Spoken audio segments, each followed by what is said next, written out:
Halo, assalamualaikum warahmatullahi wabarakatuh. Salam sejahtera untuk kita semua, para pejuang keluarga. Bagaimana kabar kalian hari ini? Mudah-mudahan keberuntungan selalu berpihak kepada kita semua. Dan mudah-mudahan Allah lapangkan rezeki kita semua. Amin ya robbal alamin.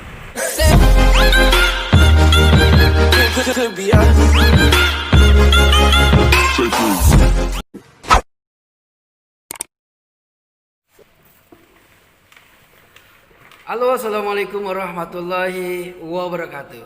Salam sejahtera untuk kita semua, para pejuang keluarga. Bagaimana kabar kalian hari ini? Mudah-mudahan keberuntungan, keberkahan selalu berpihak untuk kita semua. Amin ya robbal alamin. Oke, di video kali ini kita nggak berbicara masalah orderan, kita nggak berbicara masalah job ya. Karena hari ini adalah hari spesial, yaitu Hari Raya Idul Adha. Dan gue ingin mengucapkan selamat Hari Raya Idul Adha 1441 Hijriah. Berbicara Hari Raya Idul Adha pasti identik dengan kurban. Timbul pertanyaan, Bang Aris, bagaimana sih ceritanya asal muasal terjadinya kurban ini? Kan kira-kira begitu. Nah, jadi sebagaimana yang kita ketahui bersama, awal mula terjadinya kurban ini yaitu berawal dari Nabi Ibrahim alaihissalam sewaktu Nabi Ismail berusia remaja.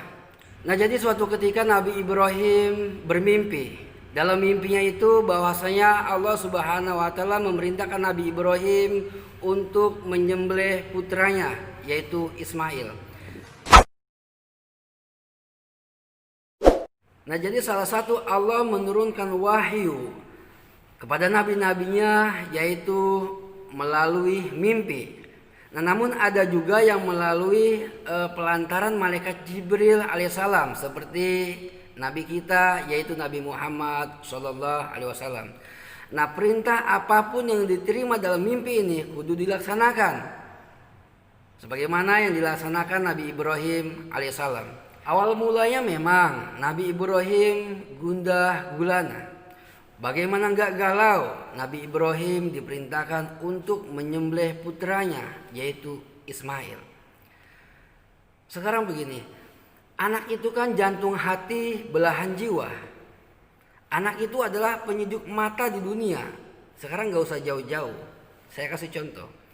Jangankan disembelih, anak kita ketika anak kita sakit, kita udah pusing, udah kalang kabut bukan main. Bagaimana kalau disembelih? Kan kira-kira begitu. Tapi berlandasan cinta dan taatnya kepada Allah Subhanahu wa taala, Nabi Ibrahim pun berlapang dada. Kemudian Nabi Ibrahim mendatangi Nabi Ismail untuk menyampaikan maksud dan niatnya atas perintah Allah Subhanahu wa taala ini. Lalu apa yang terjadi saudara? Ternyata tidak disangka-sangka, tidak diduga-duga.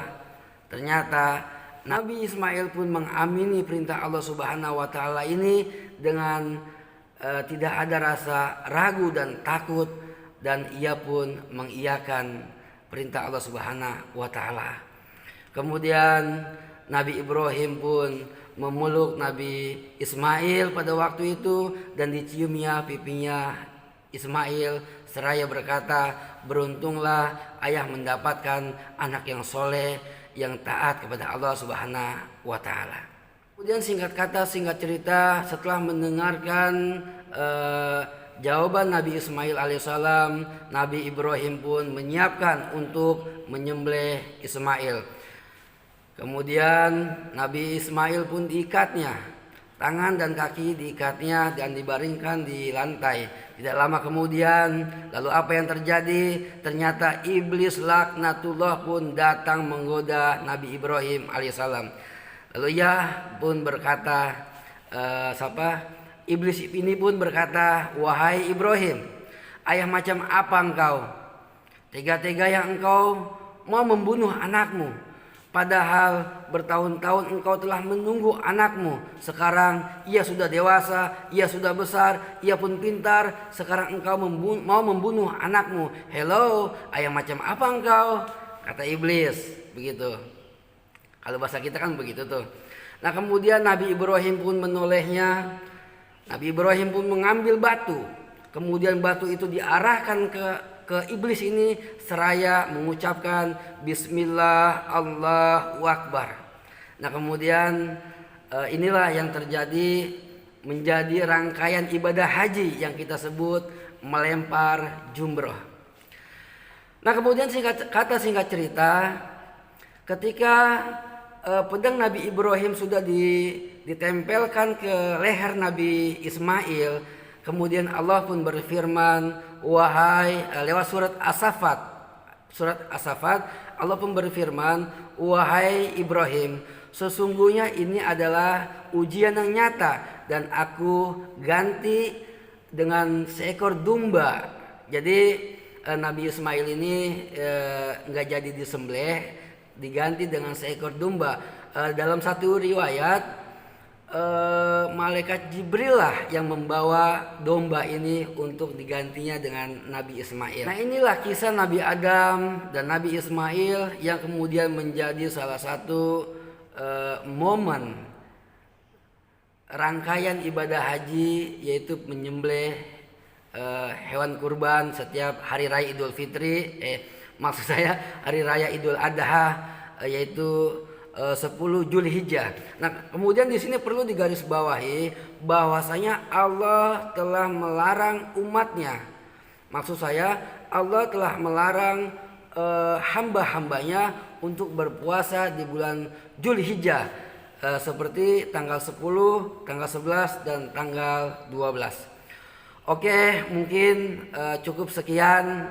Mudah-mudahan bermanfaat. Sekiranya video ini bermanfaat, kasih teman-teman yang lagi galau. Barangkali sekiranya ada salah-salah kata, mohon dimaafkan karena saya masih dalam keadaan belajar. Oke, akhir kata, assalamualaikum warahmatullahi wabarakatuh. Salam satu aspal. So back to what I was saying. Could be us.